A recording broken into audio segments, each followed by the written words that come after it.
Welcome to the Fear and Greed Business News Afternoon Report for Thursday, the 16th of November, 2023. I'm Michael Thompson. Every afternoon, we've got the 5 stories that happened today that you need to know about, so let's jump into it. Story number 1, the S&P ASX 200 closed down 0.7% today to 7,058 points. It's a pretty ordinary day, really, with 8 of the 11 sectors losing ground. That's despite stronger than expected labour force data that saw another 55,000 jobs created last month, even though the overall unemployment rate did rise slightly. The worst performing sector was the energy companies, largely due to the drop in the oil price. Santos lost 1.9%. Woodside was down 0.8%. The worst of the top 200, though, was AMP. More on that one a little bit later on. Mixed results from the banks. ANZ fell almost 3.3%. NAB was down 1.2%. Westpac was flat, and Commonwealth was up slightly. Good performances from IPH Limited and Lendlease, both up almost 3%. And gaming machine manufacturer Aristocrat Leisure closed up 2.4%. On to story number 2, and inflation in Britain slowed to its lowest level in 2 years, with consumer prices up 4.6% in October from a year earlier.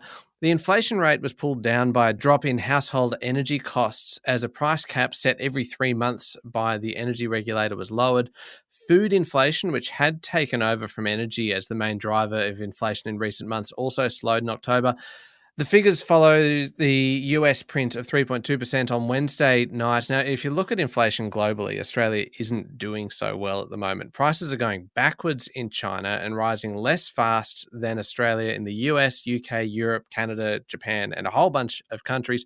Basically, Russia is the only G20 country with a higher rate of inflation right now. Story number 3, the Albanese government is rushing legislation through Parliament to restrict the movement of 84 people in the community.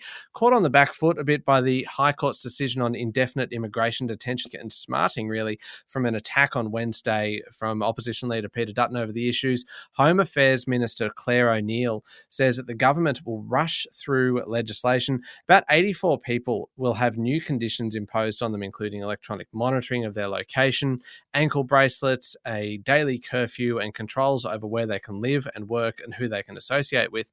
O'Neill said people found to be breaching the new rules would face a return to detention.